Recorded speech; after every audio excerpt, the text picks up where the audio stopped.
Top 10 horror novels to read this sweltering summer. Summer rolling in signals the arrival of BBQs, beach days, ice cream, and camping. For many people, the spookiness of Halloween seems far off, but horror authors like to take these simple summer pleasures and turn them into something sinister. From kids battling evil over summer break to creatures terrorizing sunny seaside towns, mixing horror with summer can have terrifying results. When enjoying the sunshine, people often reach for light romances or fast thrillers, but if you're a horror fan and like to read with the seasons, then here are 10 horror books that fully embrace the heat of summer. Number 10, Jaws, 1974 by Peter Benchley. Jaws is best known for its 1975 movie adaptation directed by Steven Spielberg, but the book itself made a splash at the time. Despite being a bestseller, critical opinion was mixed. Alongside the main plot about the shark attacking the seaside town of Amity, readers were subjected to subplots concerning the personal dramas of the town's residents. Reviewing the book for Time, John Scow thought that these events simply refused to take on life and momentum. For the film, the plot was stripped down to its core, focusing on the three men who attempt to kill the Great White. Don Kay of Den of Geek describes the novel as a fun summer read but acknowledges that it's the movie version of Jaws that has been more fully imprinted in our cultural memory.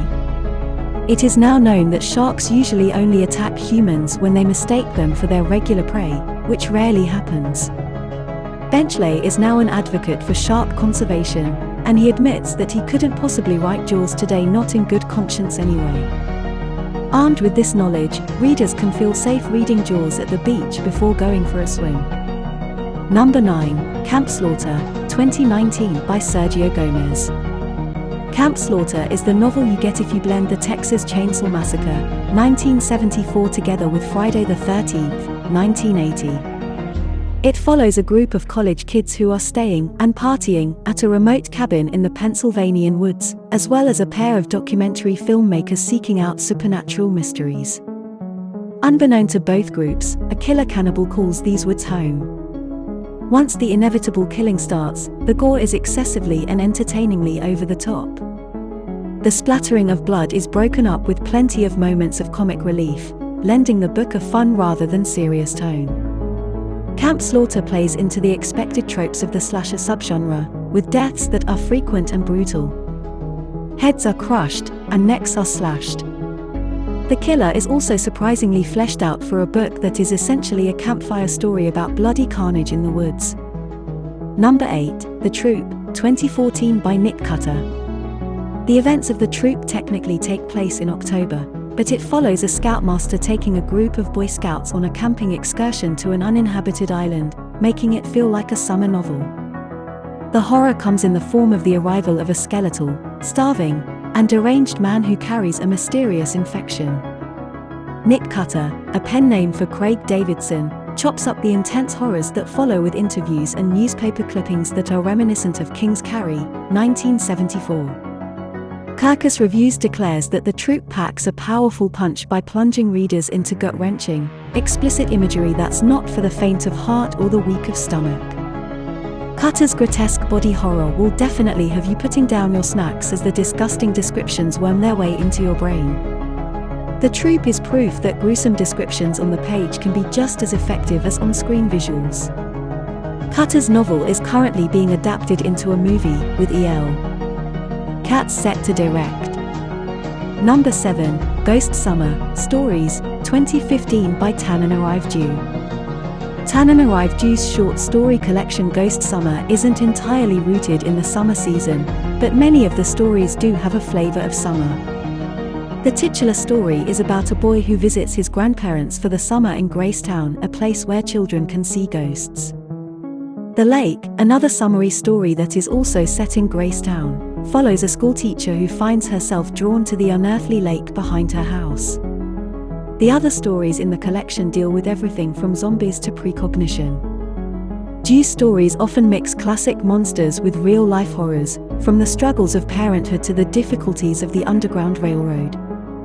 A review for the New York Journal of Books explains that Ghost Summer isn't excessively gruesome, rather, it's introspective tales, wind readers down a lovely meandering path of curiosity and subtle dread, before they find they are lost inescapably in some dark forest, with a menacing breath coming from over their shoulder. Number 6, Cold Moon Over Babylon, 1980 by Michael McDowell. A few of Michael McDowell's Southern Gothic horror novels are suffused with summer vibes, particularly Cold Moon Over Babylon and The Elementals, 1981. The latter is about an abandoned and haunted summer house on the beach. The former is a revenge ghost story. Cold Moon is set in the small town of Babylon, located on the border between Florida and Alabama, and the southern heat can be felt on every page. Tragedy strikes Babylon when teenager Margaret Larkin is murdered, and her body is found in the Styx River. The murderer seems to have gotten away with it, but when earthly justice is not served, a supernatural presence steps in. McDowell's novel is sometimes brutally gruesome and, at other times, chillingly haunting. Publishers Weekly warned, readers of weak constitution should beware. In 2016, a film adaptation, Cold Moon, was released, which Variety described as goofy, but juicy. Number 5, The Forgotten Island, 2018 by David Sodergren. Lovers of slasher and creature feature B-movies need to read David Sodergren's books. His first novel, The Forgotten Island, follows estranged sisters Anna and Rachel as they try to reconnect on a holiday to Thailand. After a night of drunken partying, the sisters and the rest of their group wind up on a condemned island. There's sunshine and beaches, but the island is cut off from civilization and is covered in a thick jungle where something sinister is lurking. Author James Fahey describes The Forgotten Island as a blood-drenched love letter to Lovecraft, which doesn't hold back on the splatter factor. Along with the Lovecraftian element, the novel also pays homage to the horror movies of the 80s, and like those films, it delights in spilling the blood of its often deliberately irritating characters. The Forgotten Island is action-packed, gore-filled, and laugh-out-loud funny. Reading about these characters' fight for survival will make you glad you aren't trapped on a forsaken island. Number 4, Until Summer Comes Around, 2020 by Glenn Rolfe. The Lost Boys, 1987 is a classic summer horror movie, mixing the beach town atmosphere of the fictional Santa Carla, California, with the sharp teeth of a vampire tale. In Until Summer Comes Around, Glenn Rolfe takes this winning combination and makes it his own. Set in 1986 in the real resort town of Old Orchard Beach, Maine, Rolfe's novel follows teenager Rocky as he falls in love with a mysterious girl called November. But their summer romance is threatened by November's brother, Gabriel, whose bloodlust is growing. There is a hefty dose of nostalgia in this book because of the time period and setting, but it never overwhelms the story itself. The descriptions of the seaside carnival and video game arcade serve to evocatively set the scene. Rocky's coming-of-age arc is sympathetically awkward, and the situation he finds himself in, being warned off of a girl by her older brother, is given extra bite by the vampire element. Alongside this, the reader follows Gabriel's blood-drenched nocturnal carnage in all of its visceral detail.